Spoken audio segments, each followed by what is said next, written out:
Hello there, this is Mikhail or Michael speaking. Without wasting your time, let's cover what happened on the front line throughout the last few days. First of all, in the south of Bakhmut, Russians are attacking all over the entire front. They had reached and now fighting beyond the Mariupolska street right here. The salient here still stands, as Russians are putting pressure to their flanks. Here, Russians are fighting in this sector and now reached the stadium avant-garde. In this direction, they are continuously attacking in the direction of the soccer field and fighting street-to-street warfare style with Ukrainians in this entire sector.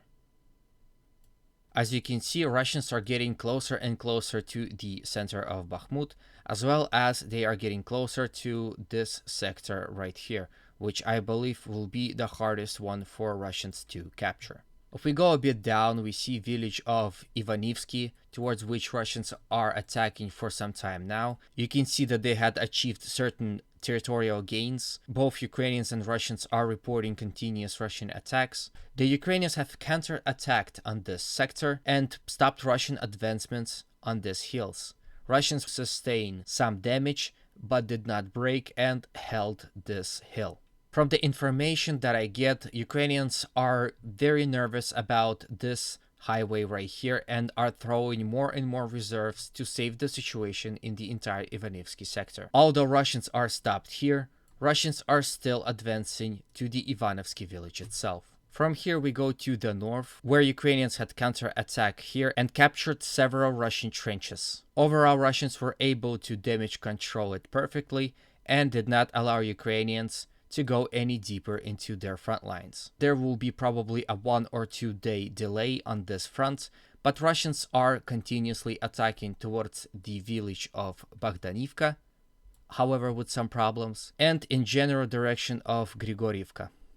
The battle for Orekhovo-Vasiliivka still continues. As you can see, Russians are controlling about half of this settlement.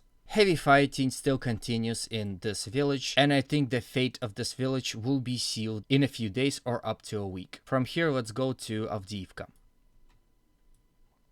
So first of all, in the south, nothing had really changed. Russians are continuously pushing along this front line without any significant gains. Overall, some trenches are captured, but it's still a long way towards Severne and Tonenke, as well as the first quarters of Avdiivka city.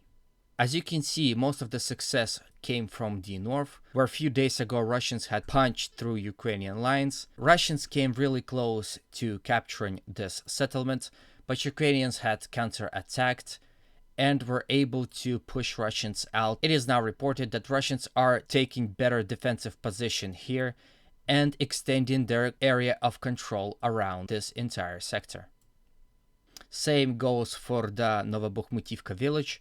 Again, Deep State map had actually reported on time the capture of that settlement. So you can see also how Russians are creeping ever close to the village of Alexandropol. So overall, we can see that Russians are on the attack in Avdiivka and Bakhmut. Ukrainians are continuously throwing reserves both in Bakhmut and Avdiivka, and it would seem that it works as of right now, as Russians are stopped where their main attacks happens. But once again, how much more troops Ukraine can throw into Russian positions before they run out of people. From what I can say, they are running out of people. One more change actually appeared here in Pervomayski. Russians had pushed through in this sector and had captured somewhere around this much. So a big chunk of this private sector has fallen to the Russians. So once again, this proves that weather conditions, although still bad, allowed Russians to attack even more, just as well as it allowed Ukrainians to counter-attack Russians. I presume at this point both Russians and Ukrainians are equal in their ability to attack, counterattack, and defend, so we might not see any frontline change unless someone will break the equilibrium and send even more troops or do something unexpected to the other side. As of right now, the unexpected was done by the Russians. They had concentrated more troops in Avdiivka and had attempted to encircle it from the north as well as from the south, but Ukrainians reacted in time, and we see that here in Stepove. How long can they hold out the Russian attacks is unclear, but they still have some troops and reserves to throw in. Speaking of troops and reserves, the leader of PMC Wagner Prigozhin is stating that Ukrainians are controlling around Bakhmut 80,000 men in cities like Chasiv Yar, Konstantinivka, Seversk, and Kramatorsk.